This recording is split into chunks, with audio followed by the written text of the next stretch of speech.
자, 이제 우리 증시 연결 지어서 투자 전략 한번 세워보겠습니다. 어제 마이크로소프트랑 메타 이어서 오늘은 애플과 아마존이 성적을 공개했습니다. 두 기업 모두 시장의 예상치보다는 훨씬 더 좋은 성적을 거뒀는데요. 자, 먼저 애플부터 한번 살펴볼까요? 애플의 경우에는 아이폰과 맥의 성장이 두 자릿수로 두드러졌고 중국을 포함한 대부분의 지역에서 매출 성장을 기록했다라는 사실이 고무적입니다. 관세의 경우에는 선수요 효과가 1%포인트 정도 기여한 걸로 보인다라고 분석을 했는데요. 그러면서 AI는 우리 시대의 가장 핵심 기술 중 하나로 이와 관련해 우리는 투자를 크게 확대하고 있다라고 밝혔습니다. 그러나 이와 반대로 아마존은 앞으로 투자 확대에 대한 의구심을 품게 하는 대목이 있었는데요. 매출이랑 EPS의 경우에는 마찬가지로 컨센서스를 상회했지만 회사 측이 제시했던 앞으로 영업이익 전망치의 중간값이 시장의 예상치를 밑돌면서 앞으로 투자에 대한 의문을 품게 했습니다. 이로 인해서 아마존은 시간 외에서 3% 약세, 애플은 3% 강세로 희비가 엇갈리고 있는데요. 자, 두 기업이 오늘 우리 시장에 미칠 영향 함께 점검해 보겠습니다. 이제 두 번째 기사 가볼까요? 자, 한미 양국의 상호 관세 합의에 대해서 시장의 의견이 분분합니다. 먼저 일본, 유럽연합과 동률이죠. 15%로 합의하면서 최악은 면했다라는 의견도 있지만 반대로 사실상 한미 자유무역협정이죠. FTA 시대가 13년 만에 막을 내리면서 우리 기업들은 앞으로 더 혹독한 경쟁 환경을 마주하게 됐다라는 평가도 있습니다. 특히 자동차 관세와 관련해서 상당히 얘기가 많죠. 김용범 대통령 정책실장은 어제 브리핑에서 우리는 12.5%를 주장해 왔지만 트럼프 대통령이 모두 15%로 일괄 주장했다라고 밝혔습니다. 이제 자동차 업계 속내가 꽤나 복잡해졌습니다.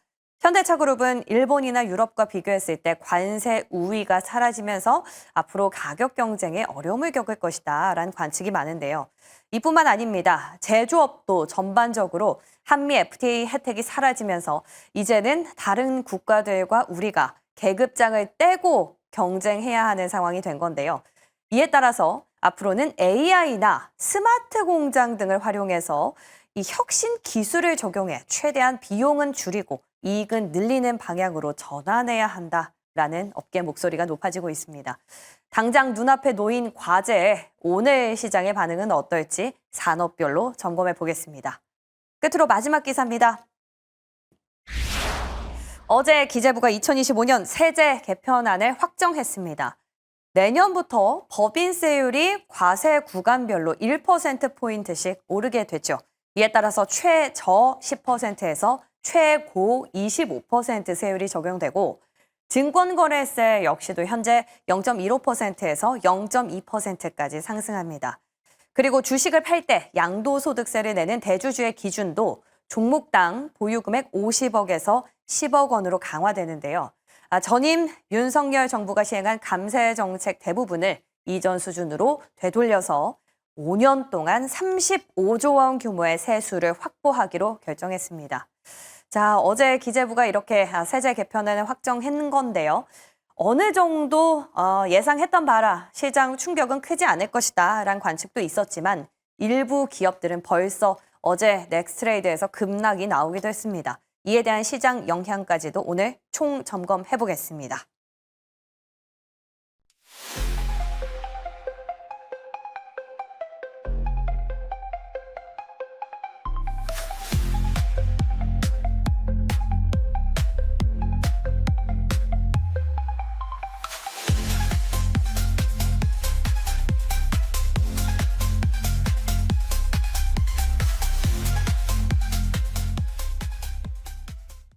금요일 아침이자 8월의 첫날입니다. IM증권 이화진 과장, MBN골드 조선일 매니저와 함께 전략 세워보겠습니다. 어서 오세요. 안녕하십니까. 네. 7월까지는 뭔가 계속 여름이 진행돼서 상반기가 마무리 안 된 느낌인데 이제 8월부터는 진짜 뭔가 새로워지는 것 같기도 해요. 오늘 두 분 어떤 키워드에 주목하고 계실지 오늘장 키워드 먼저 만나보겠습니다. 세제 개편안 발효. 8월 랠리는 조선이다. 어제 살짝쿵 시그널을 감지한 것 같아요. 네, 이미 이제 수요일 날 사실 이제 공개 방송에서 말씀드렸고, 그 추천드렸던 종목이 어제 또 급등을 했죠. 공개 방송에서도 이미 말씀드렸고, 계속해서 언급을 하고 있는데, 사실 그렇습니다. 베드로도 새벽에 오기 전에 3번 부인한다고 했는데, 이번에 증시, 특히 조선업이 갈 때도 3번 부인이 있었습니다. 첫 번째는 애널리스트들이 1분기 지나고 난 다음에 2분기부터는 매출과 영업이익이 떨어지고 더 이상 계약 체결할 수 없다. 왜? 독가가 찼기 때문에. 그래서 하선하라라는 리포트가 나왔고, 두 번째는 이 리포트를 보고 많은 전문가들이 모든 경제방송에서 매도를 외쳤습니다. 세 번째, 이걸 봤던 기관 외국인 여러분들도 다 매도에 동참을 하셨는데, 결국은 백고동이 울리기 전에 이런 일이 다 벌어지고 난 다음에 다시 백고동이 울리면서 조선업은 가고 있습니다. 무슨 얘기냐? 백고동이 울린다는 얘기는 배를 다 도커에서 만들고 난 다음에 출항하기 위해서 선사에게 가기 위해서 백고동을 울리고 가는데 이미 2분기 실적 발표한 거 보시면 아시겠지만 기본적으로 굉장히 매출과 영업이익이 뛰어나게 났습니다. 무슨 얘기냐면 보통 이 산업상 구조를 여러분 아시면 이해를 하실 겁니다. 이 조선업 같은 경우는 헤비테일이죠. 무슨 얘기냐? 계약금은 쥐꼬리만큼 받고 배를 인도하고 난 다음에 모든 금액을 다 받기 때문에 굉장히 매출과 영업이익이 나중에 납니다. 벌써 이미 2년 전에 계약했던 것들이 이미 다 납품을 하고 있기 때문에 매출이 본격적으로 2분기부터 늘어나고 있다는 얘기죠. 그렇게 된다면 3분기, 4분기는 더 매출과 영업이익이 늘어나고 계약 규모 같은 경우에 도커에서 빠르게 밀어내기를 하고 있기 때문에 계약 규모는 더 늘어날 수밖에 없습니다. 그렇기 때문에 8월 달부터 랠리, 벌써 이미 7월 달부터 조선업이 하고 있습니다. 특히 이제 하나오션이 대표적인데 그런 것들을 여러분 염두에 두신다면 8월 달부터 조선업에 적극적으로 공략하시기 바랍니다. 조선은 계속해서 강조를 해오셨는데 오늘 두 분의 의견이 합치될까요? 달라질까요? 궁금하시죠? 끝까지 시청해 주시기 바라겠고요. 이에 맞선 키워드는 세제 개편안입니다. 예상했던 대로 흘러갔긴 합니다만 구체적인 지주나 증권 쪽은 잠시 뒤에 좀 살펴보기로 하고요. 시장 전체적으로 하방 압력은 오늘 피할 수 없다고 보세요. 어떻습니까? 결국에는 이제 어제도 이제 관세가 이제 마무리되면서 어느 정도 세론이 나오자마자 이제 세제 개편안이 나왔죠. 물론 이제 시장에서 어느 정도 좀 우려는 좀 했던 것 같기도 합니다. 그러면서 물론 추후에 연말에 새로운 좀 개정안 수정이 좀 있을 수는 있다고 생각을 하고 있는데 어제 이제 막판에 물론 이제 현물 쪽에는 들어오긴 했지만은 일단 선물 쪽에 1조 이상의 매도세가 나왔고 특히 그동안 계속 꾸준히 이제 들어왔던 수급적 이제 코로시오 물량도 다 대부분 이제 어제 이제 매도세로 다 돌려버렸습니다. 그러면서 이제 오늘 새벽에도 야간 선물에서 한 0.9% 정도 이제 돌려놨는데 사실 그동안 이제 우리나라 시장은 뭐 PBR도 100까지 올라왔고 그러면서 이제 좀 기세로 올라왔던 시장에 대한 흐름이 또는 당분간은 조금 쉬어갈 수 있는 좀 흐름을 좀 볼 수 있지 않을까 좀 생각을 하고 있습니다. 이제 2분기 실적도 물론 한 이제 15일 정도 남긴 했지만은 대다수 이제 화장품을 제외하면은 또 중소형 종목들에 대한 실제 발표가 좀 남지 않은 좀 상황이기 때문에 경우에는 이제는 좀 3분기를 준비해야 할 시간 거기에서 이제 법인세 인상이나 좀 대주주 양도세 같은 경우는 결국에 이제 뭐 대주주 양도세는 뭐 올해 연말은 아닙니다. 내년이기 때문에 이제 시장에서는 그동안 관련했던 특히 외국인 시각에서에 대한 한국 시장에 대한 매력도가 조금은 사라질 수 있다는 점을 조금 체크해볼 필요는 있다 생각하고 있습니다. 아무래도 메이저 수급의 측면에서 포지션 변경이 감지됐기 때문에 그럼에도 잘 갈 수 있는 부분은 이제 실적 베이스로 움직이는 거겠죠. 더욱더 중요해진 시점이라는 겁니다. 여러모로 호재와 악재가 공존하고 있는데요. 이 가운데서 우리는 어떤 힌트를 찾아봐야 될지 첫 번째 기사로 만나보겠습니다. 어제 메타와 마이크로소프트에 이어서 오늘 애플과 아마존이 2분기 성적표를 발표했습니다. 이번 분기만 봤을 때는 어제와 비슷합니다만 아마존은 앞으로 2분기 영업이익 가이던스에 대한 실망감이 조금 누르면서 시간외에서 약세를 보여주곤 있습니다. 근데 어제 굉장히 서프라이즈한 실적에도 시장 반응이 별로 없었거든요. 그럼 오늘은 어떻게 봐야 될까요? 결국에는 전체적으로 뭐 애플도 이번에 뭐 인텔리전시에 대한 뭐 하반기 뭐 기대감이 남아 있을 수는 있고 메타나 아니면 마이크로소프트나 전체적으로 저는 이제 이번 빅테크 업체들의 실적을 좀 보게 됐을 때 사실 우리가 1분기 같은 경우는 조금 사실 시장에 대해서는 조금 분분한 의견들이 나왔습니다. 그러면서 내년 뭐 AI 쪽에 대한 공급 강화에 대한 우려도 어느 정도 나왔었고 마이크로소프트도 데이터 센터에 대한 축소 의견도 좀 나왔었는데 그런 이번 이슈들이 이번 실적 발표했을 때는 생각보다 그런 얘기들이 없었다는 거죠. 오히려 이쪽에 대한 경쟁이 더 치열해질 수 있다는 거에서는 충분히 시장을 좀 볼 수는 있을 것 같습니다. 물론 이제 아마존닷컴 같은 경우는 결국에는 지금 이제 영업의 이익에 대해서 아까 말씀대로 가이던스에 대한 어느 정도 하방에 대한 압력이 좀 나오면서 이제 좀 오늘 개별적으로 좀 움직이긴 하지만은 전체적으로 하반기 때는 이런 빅테크에 대한 흐름은 계속 지속될 가능성이 저는 있다고 생각하고 있습니다. 근데 말씀해주신 것처럼 앞으로 캐펙스 투자의 물음표는 좀 지워졌는데도 불구하고 어제 한화 비전이 급락한 거는 그냥 개별 이슈로 봐야 될까요? 일단은 그 전 일날 한 14% 주가가 좀 올라왔었죠. 네. 그동안 이제 뭐 CCTV 같은 경우야 충분히 컨센보다 좋긴 했지만은 물론 이제 어느 정도 그 하나 세미텍 같은 경우는 이제 시작이죠. 이제 시작인 상황이기 때문에 어제 좀 하락은 좀 굉장히 과도한 측면이 좀 있지 않았나 생각을 하고 있습니다. 그러니까 뭐 빅테크, 캐펙스, 사경 조정과는 별개로 그냥 기업의 개별 이슈로 정리하겠습니다. 폴더블 쪽에는 뭐 없겠죠? 애플? 일단은 뭐 내년 예. 하반기에 이제 양산을 하는 거기 때문에 뭐 어차피 올해랑은 좀 상관이 없고 지금 이제 삼성전자가 물론 갤럭시 S7이 이제 성공을 했지만은 네. 이제 트리포드 폴 나온다고 계속 얘기했죠. 이번 콩쿨에서도 어제 얘기를 해왔던 만큼 이제 이 시장이 본격적으로 성장 궤도에 있는 거는 조금 맞지 않는가. 결국은 이제 우리가 알고 있는 뭐 파이낸탱이나 여러 회사들 같은 경우는 결국 이제 아이폰이 이 시장에 들어오게 되면서 이제 마진 자체에 대한 확대. 그동안은 삼성전자랑 중국의 오포랑 빅보 같은 이제 회사와 공급을 하고는 있었지만 사실 마진이 생각보다 그렇게 좋지는 않았습니다. 그게 주가가 좀 부진했던 이유였기 때문에 이제 결국은 애플이 본격적으로 이 시장에 들어오게 되면 아이폰뿐만 아니라 아이패드, 이제 노트북까지 확장성을 더 가져갈 것으로 보고 있기 때문에 이 시장은 긴 안목으로서 좀 체크는 하고 있어야 된다 생각하고 있습니다. 이번에 어닝콜에서 뭐 두드러진 키워드가 나오진 않았지만 그래도 잠정적으로 시장을 내년 출시 정도로 예측을 하고 있기 때문에 좀 긴 시계열에서는 여전히 접근이 유효하다 정도로 정리해 보겠습니다. 자, 그럼 이제 우리나라로 좀 들어가 볼게요. 자, 대망의 한미 협상이 어제 타결이 됐습니다. 어제 저희도 계속 속보로 전해드렸었지만 이 협상에 대해서 의견이 좀 갈리고 있어요. 최악은 면했다. 아니다. FTA에 대한 메리트는 이제 우리 완전 버렸기 때문에 앞으로 경쟁이 심화될 것이다. 가장 갑론을박이 많은 섹터는 자동차라서 저희가 자동차는 따로 떼서 잠시 뒤에 점검을 해볼 거고요. 그 밖에 조선, 반도체 쪽도 이제 앞으로 우리 기업들이 투자해야 되는 부분이 있어서 이 리스크도 상당할 것이다라는 얘기가 있는데 근데 이쪽은 어떻습니까? 네, 많은 분들이 그렇게 생각을 하고 계시는데 특히 이제 어제 그 조선 같은 경우는 1,500억 달러를 투자를 해야 되기 때문에 문제가 많다라고 그랬는데 조선업도 그렇고 반도체업도 그렇고 이해를 못하고 계시는 겁니다. 왜냐하면 일반적으로 투자를 할 때 지금 이제 현황의 관세 협상에 대한 뉴스가 정리돼서 잘 브리핑돼서 나오고 있는데 중요한 것은 한꺼번에 다 투자하는 금액이 아닙니다. 거기다가 보통 우리가 투자를 할 때는요, 보통 이제 수출 보증이라고 그래서 우리은행 같은 경우는 이제 수출입은행 또는 미국에도 이제 미국을 대표하는 수출입은행이 있기 때문에 그 대표하는 은행들이 보증을 서주고 거기에 대한 투자를 집행을 합니다. 거기다가 가장 중요한 것은 벤처 캐피탈이나 우리 투자사들도 어떻게 투자를 하고 있냐면 이제 보통 이제 기본적으로 투자를 할 때 캐피탈 콜이라고 이제 진행을 하고 있는데 캐피탈 콜의 요점은 그겁니다.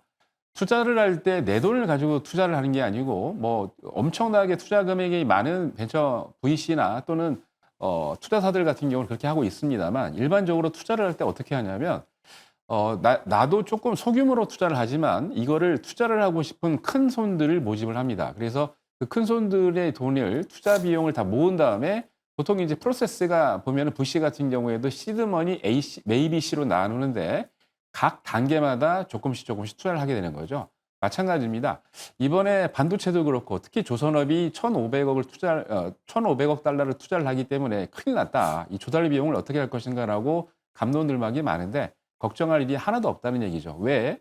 말씀드린 대로 캐피탈 코어를 통해서 투자를 하면 비용 부담이 적고 레버리지를 쓰고 있기 때문에 그걸 통해 가지고 많은 비용을 절감을 할 수 있게 되는 겁니다. 그리고 특별하게 이 그 캐피탈콜을 이용하거나 또는 수출 보증을 통해서 이행을 할 때는 기본적으로 그럼 롱텀으로 이자를 지급하면서 롱텀으로 이제 원금을 갚을 수가 있기 때문에 충분하게 여력이 되는 거죠. 그래서 기본적으로 어제 그 $1,500 이상의 그 투자 비용이 얘기 나오니까 모든 언론사들이 그걸 중점적으로 다루고 있는데 그거는 기우다라고 말씀드리고 싶고 그거를 걱정할 게 아니고 여러분들 뭐를 얘기를 하셔야 되냐면 아까 얘기했죠. 산업 구조를 이해를 하시면 돼요.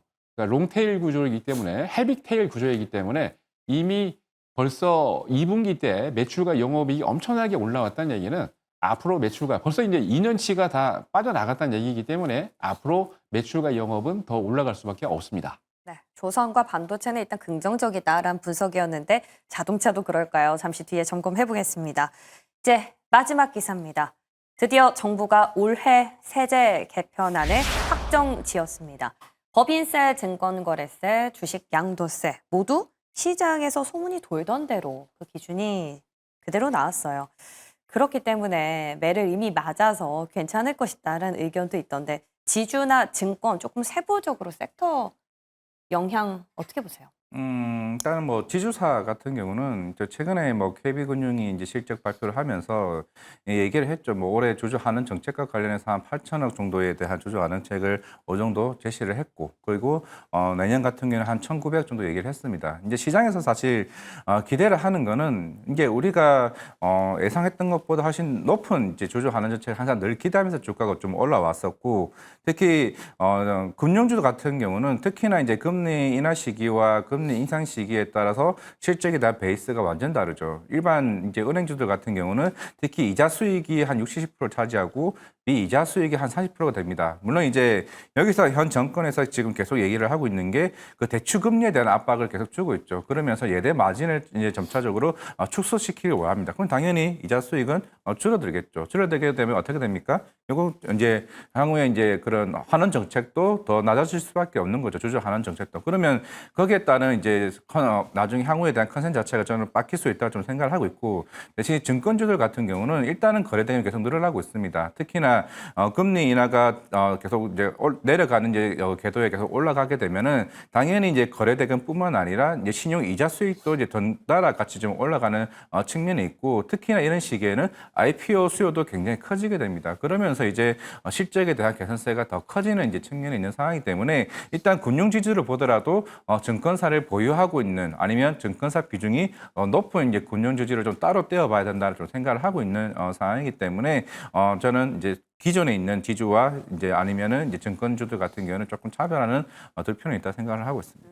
지주는 법인세 부담이 결국에 주주에 장기적으로 미칠 영향이 있기 때문에 지주와 증권을 좀 분리해서 투자 전략을 세워주셨습니다. 자, 근데 여기서요, 우리가 글로벌 텍스프리라는 기업을 조금 보고 싶은데요. 왜냐하면 이 세제 개편안 안에 우리나라를 찾는 외국인이 우리나라에서 성형을 할 경우 내년부터는 부가가치세를 환급해주지 않는 걸로 그 방안이 담긴 걸로 지금 전해졌거든요. 그러면서 어제 넥스트레이드에서 급락을 했는데 네.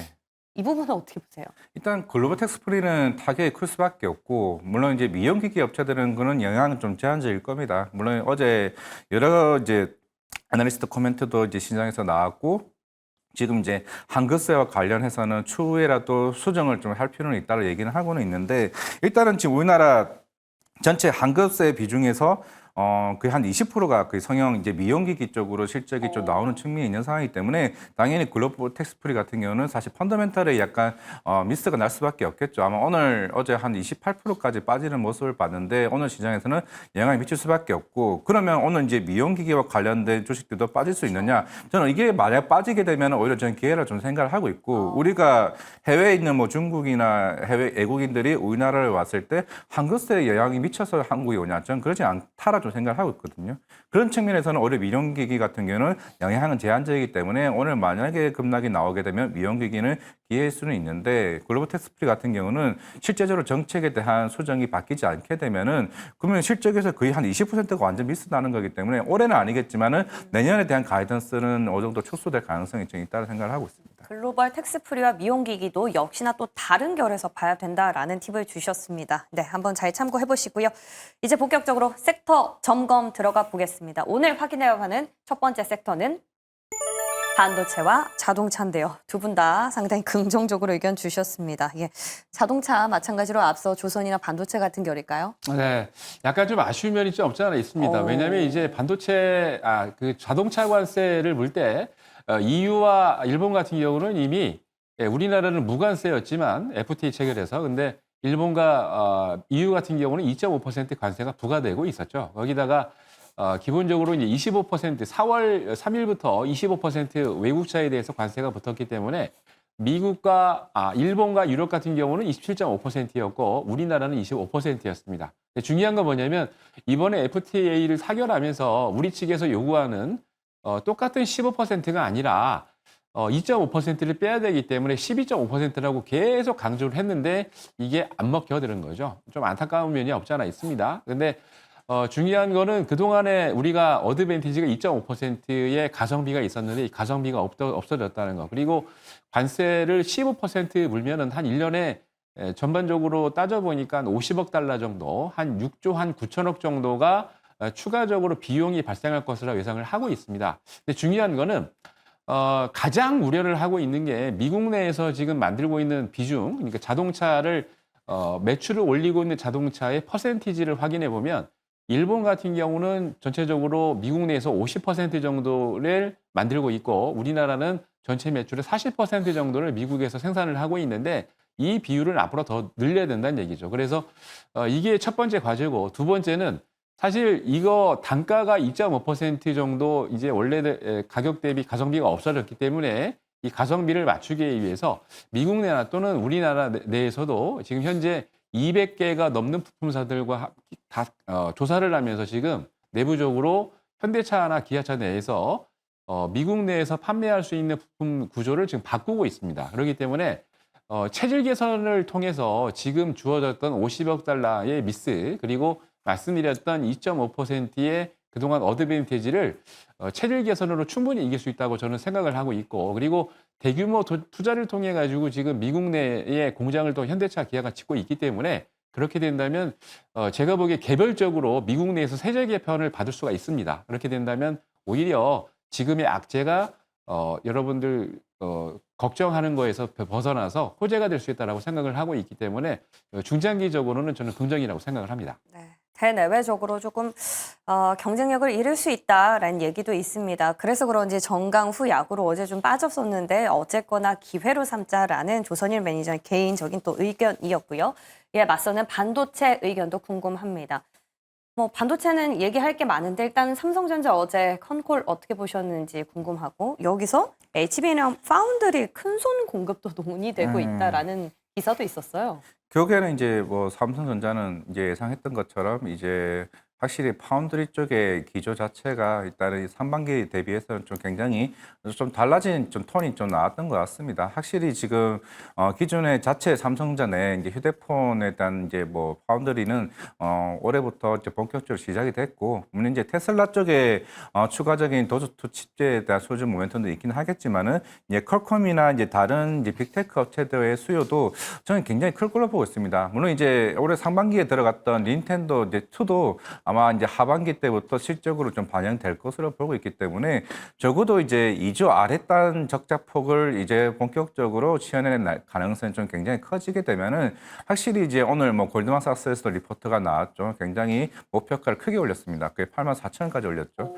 최근에 미래에셋증권이 한 86,000원까지 대폭 상향시켰던 만큼 일단 실적에 대한 우려는 조금은 이제 줄어들 것 같아요. 그러면 이제 8월 말에 HBM3 그 12단 반도체 이제 컬 테스트 통과 여부가 이제 좀 남아 있는 만큼 이제 여기에 따른 좀 기대감도 충분히 좀 달라지지 않을까. 물론 이제 우리가 시장에서 돌고 있는 그 수요에 대한 부분들은 공개는 아니지만은 적어도 예전 30%에서 50% 이상까지는 올라온 것 같아요. 그렇게 되면은 적어도 이제 엔비디아나 이런 다량 물론 최근에 AMD나 이제 브로드컴 쪽에 이제 공급을 본격적으로 시작하게 되면서 우리 이제 여기에 대한 레퍼런스가 있는 상황이기 때문에 이제 예전과는 다르다는 측면에서 새로운 제안서를 낼 수 있겠죠. 당연히 지금 젠슨한 대표도 이걸 기다리고 있는 만큼 일단 반도체에 대한 매기는 전 하반기 때 완전 달라질 수 있다고 보고 있기 때문에 물론 어제 SK 하이닉스 반등을 보여줬던 만큼 이게 삼성전자가 새롭게 매력적으로 보이면서 SK 하이닉스가 줄어드냐? 저는 이렇게는 생각하지 않습니다. 지금 당장으로는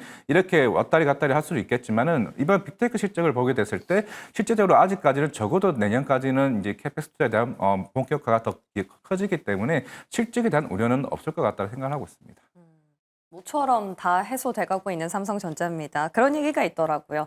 테슬라 수주만 해서 테일러 공장의 수익이 나긴 좀 어렵다. 뭔가 다른 게 나와야 된다. 근데 그 다른 것들을 지금 큰손과 또 공급을 논의하고 있다라고 하니까 호재가 아닐 수 없네요. 이와 함께 SK 하이닉스도 긍정적인 의견 들어봤습니다.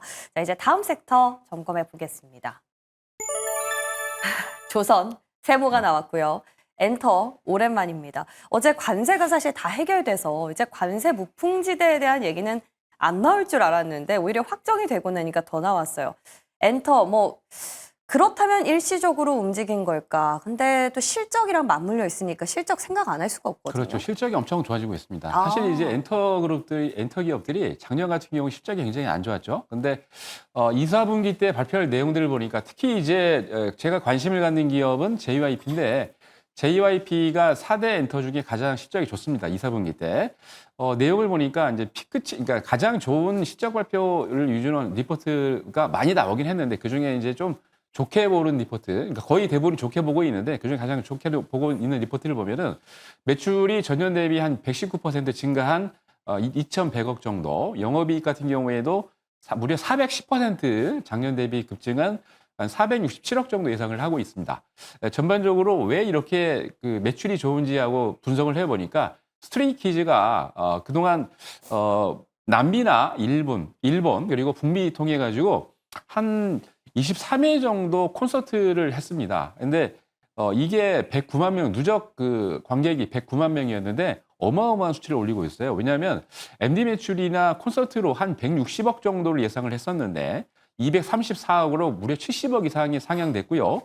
거기다가 MG 1회당 출연료가 보통 한 15억 정도를 예상했는데 5억 정도 올라가서 20억이었고 MD 기획 상품 같은 경우는 기본 이게 이제 상품이기 때문에 1인당 매출을 얼마 정도 올리는가 봤더니 돈을 쓰는 거죠. 한 7만 5천 원 정도 예상을 했는데 무려 10만 원에서 많게는 15만 원까지 더블 이상 돈을 썼다는 얘기입니다. 거기다가 북미 투어 같은 경우는 MD를 JYP에서 제작하지 않고 외부에서 제작해서 이거를 제공을 했는데 여기에 대한 사용료, 그러니까 판매한 금액에 대한 수익 이익만 챙겼기 때문에 더 플러스 됐다는 얘기인데요.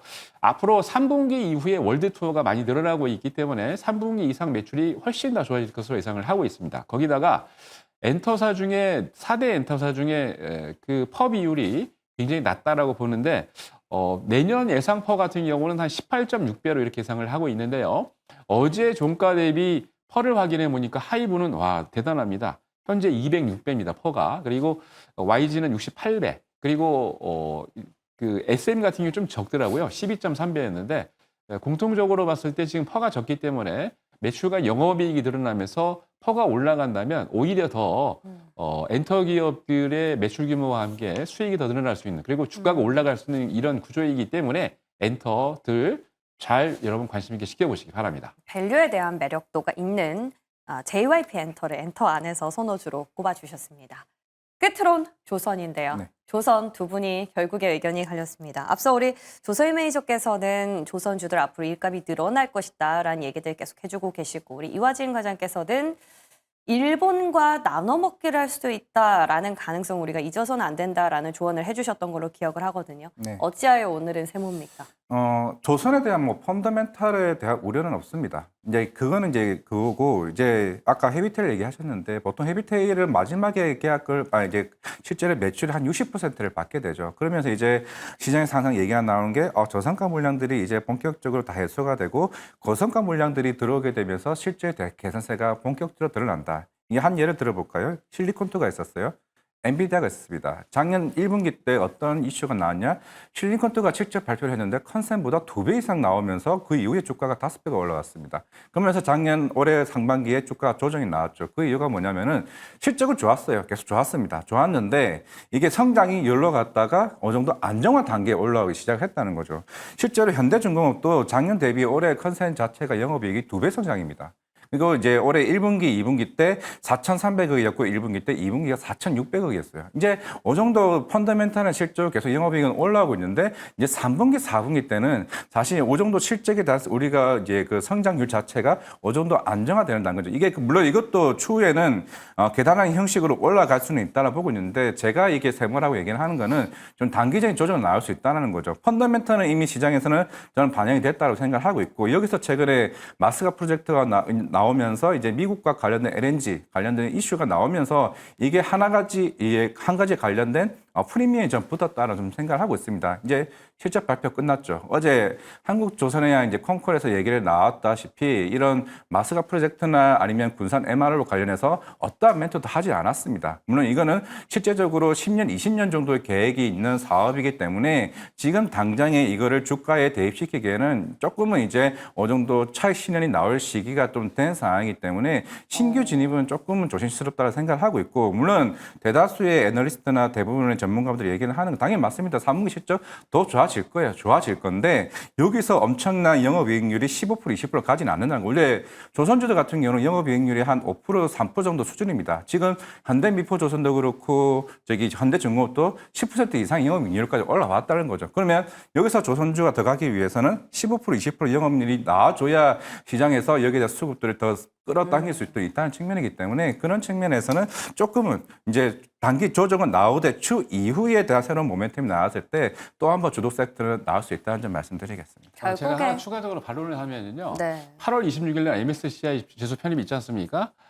거대 종목들이 몇 개가 들어갑니다. 그렇기 때문에 효성중공업이 계속해서 제가 이제 강조드렸던 건 뭐냐면 변압기 쪽에서도 효성중공업을 원픽으로 했던 이유가 뭐냐면 MSCI 지수에 들어가면서 외국계 펀드들이 엄청나게 매수가 들어왔거든요. 마찬가지입니다. 조선업종을 대표하는 몇 개의 그룹들이 MSCI 지수에 편입이 되면 계속 그 시그널 인디게이터가 올라가기 때문에 그렇게 올라간다면 다른 종목들도 올라갈 수밖에 없기 때문에 네. 8월 26일 날 기점으로 편입이 되고 8월 30일 날 이제 그게 이제 윈도우 드레싱이 되면 8월, 9월 달부터 엄청나게 올라갑니다. 그러니까 두 분 조선을 보시는 포인트가 좀 다릅니다. 수급적인 측면 그리고 실적에 대한 기울기 둘 다 한번 고려를 해서 중심 잘 잡아보셔야 될 것 같아요. 좋습니다. 오늘 관심주는 어떤 기업이 나올지 마지막 열어볼게요. 헐어비스 상당히 오랜만에 게임주 YG엔터 이게 두 분 다 오늘 약간 컨텐츠 쪽의 결이네요. 네, YG엔터 같은 경우는 예. 이제 실적이 썩 좋지는 않습니다만 작년에 적자를 냈었죠. 올해 2분기 때 드디어 턴어라운드를 했습니다. 매출 규모를 좀 보니까 전년 대비 한 31% 증가한 1,182억 정도. 그리고 작년에는 2, 4분기 때까지 계속 적자였죠. 작년에 적자였는데 드디어 24억으로 흑자 전환을 했습니다. 특히 아티스트들이 적극적으로 컴백을 하지는 않았어요. 그럼에도 불구하고 베이비몬스터라든지 트레저, 21이 지금 글로벌 투어를 하면서 이게 매출이 늘고 있는데 특히 베이비몬스터 같은 경우는 중국의 그 팝업 매장을 오픈을 해서 여기서 나온 매출이 굉장히 높다고 보여집니다. 특히나 하반기 때, 그러니까 3분기 이후부터는 엄청난 컴백이 예상이 되고 있는데 특히 여러분들 그동안 쉬고 있던 블랙핑크가 드디어 콘서트 월드 투어를 하기 시작하고요. 앨범 판매가 본격적으로 3분기 때 이루어집니다. 그리고 베이비몬스터는 계속해서 월드 투어를 하고 있고 앨범 판매까지 이어지고 있고요. 트레저도 앨범 판매가 3분기 이상 있습니다. 거기다가 MD가 이게 상품 물량들이 많이 늘어나고 있기 때문에 기본적으로 예상을 했던 게 150억을 잡았는데 앞으로 한 250억 정도 이상 늘어나기 때문에 그렇게 된다면 월드 투어하는 매출과 함께 MD까지 늘어나면서 여기에 대한 반사익을 받을 수 있는 기업이 바로 YG 엔터테인먼트입니다. 네.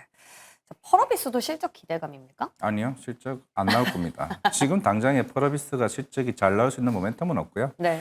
일단은 이번 달부터 이제 오늘도 물론 차이나에서 이제 게임 관련 행사가 이제 시작이 되고 8월 20일 날 이제 도쿄 게임즈가 이제 열리게 됩니다. 이제 펄어비스 그 붉은 사막이 아마 11월이나 이제 12월로 출시를 이제 하게 됐죠. 지금은 뭐 작년에 나온다 얘기했다가 1년 또 이제 지연되면서 펄어비스 주가 좀 굉장히 안 좋았다. 최근에 좀 반등해서 조정을 받고는 있는데 지금 확실히 지금 펄어비스는 일단은 다른 우리가 알고 있는 뭐 넷마블이나 NC소프트랑은 조금 다른 길을 가고 있어요. 그러니까 모바일 쪽은 이제 거의 안 합니다. 뭐 검은 사막 하는데 얘기를 하지만 이미 옛날에 했던 맞는 거고 대부분의 지금 신규 신작들은 모든 게 다 지금 콘솔 쪽으로 준비를 하고 있어요. 굉장히 콘솔 쪽을 준비를 한다는 거는 비용이 굉장히 많이 좀 드는 측면이고 만약에 올해 붉은 사막이 흥행에 실패했다. 이게 생각보다 타격이 클 수는 있습니다. 왜냐면은 보통 작년에 성공했던 검은 신화 50 같은 경우도 한 3, 4년 정도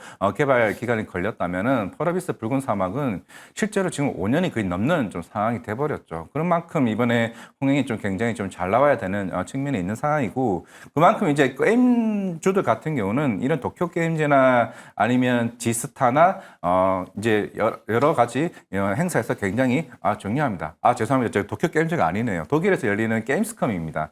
게임스컴에서 열리는 게 좀 굉장히 중요한데 작년에 NC소프트가 새로운 게임을 출시를 앞두고 있으면서 실제로 유저들의 반응이 좀 굉장히 중요했고 그게 바로 주가에 바로 반영됐습니다. 출시도 하기 전인데 왜냐하면 그 이제 흔히 알고 있는 그 인플루언서들이 실제 게임을 시연을 해보고 난 뒤에 이제 그런 여러 가지 반응들이 시장에 나오는데 붉은 사막 같은 경우는 워낙 이제 시장에서 계속 꾸준히 좀 그런 모습들을 좀 보여왔었기 때문에 네. 제가 봤을 때는 펄어비스 게임스컴에서의 좀 기대감이 좀 클 수 있다고 생각하고 있습니다. 관세가 확정되고 난 다음 날에 관세 무풍지대 기업들이 움직일지 궁금해집니다. 오늘 두 분 도움 말씀 주셔서 감사드리고요. 이화진 과장 여기서 보내드릴게요. 고맙습니다. 네, 감사합니다.